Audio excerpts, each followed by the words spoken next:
Like it or not, the Disney live-action remakes are still here.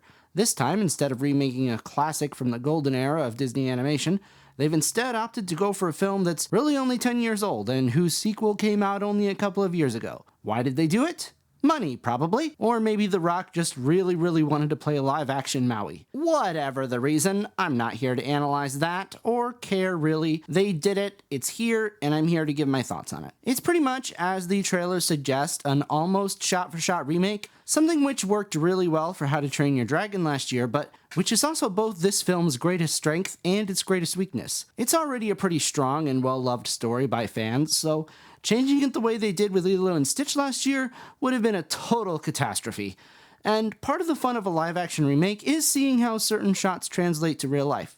At least for me. And technically speaking, that's very well done. It's a beautifully shot film, much of it was shot on location in Hawaii, and it shows, and the CG scenes are crafted and blended in a way that matches the real locations and gives it a natural feel, like it's all in the same world. But where its greatest weakness lies is that it's perhaps too meticulous. First of all, I did like Catherine Ligaya. She has a great singing voice, and she clearly has talent. I just wish she'd maybe been given the chance to use some more of that talent. Part of the original film's success lies in the character designs and animation. So much of the story is told through expressions that a human actor just can't match.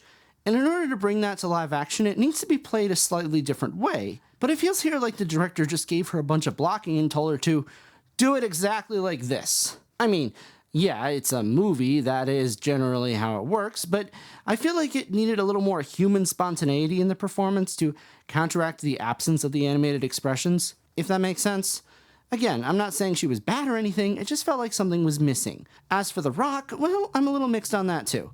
Of course, it's the same actor, so the voice is perfect, but having live-action Rock really changes the character a bit. Going back to character design, the original Maui, while still thousands of years old, seems younger in looks and attitude. Dwayne Johnson isn't exactly a spring chicken, so it sort of changes the character from young, muscular surfer kid to aging, immature rock star. Not a bad change necessarily, it worked better than I thought it would, it's just different.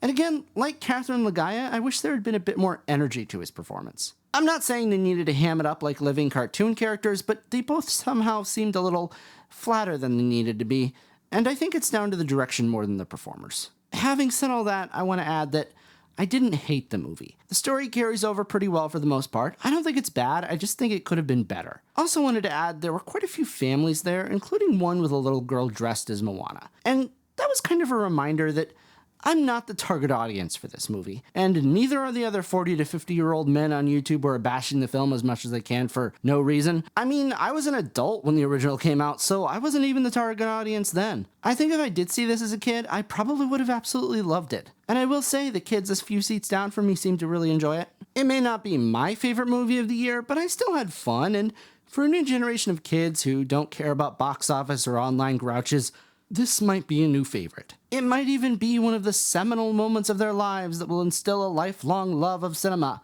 And who am I to take that away from them? We're all allowed to like what we like. If you're a single 40-year-old who goes in with prejudice, then yeah, you're gonna hate it. But if you're a family with kids, I genuinely think they're going to love it, and you might as well. Well, maybe not love it, but I think you'll like it. And you'll love watching them enjoy it. But anyways, guys, that's all I got for now. As usual, let me know in the comments what you thought of the movie, if you saw it, if you plan to see it, if you have no interest in seeing it, and all that jazz. And don't forget to like and subscribe, and talk to you later. Bye.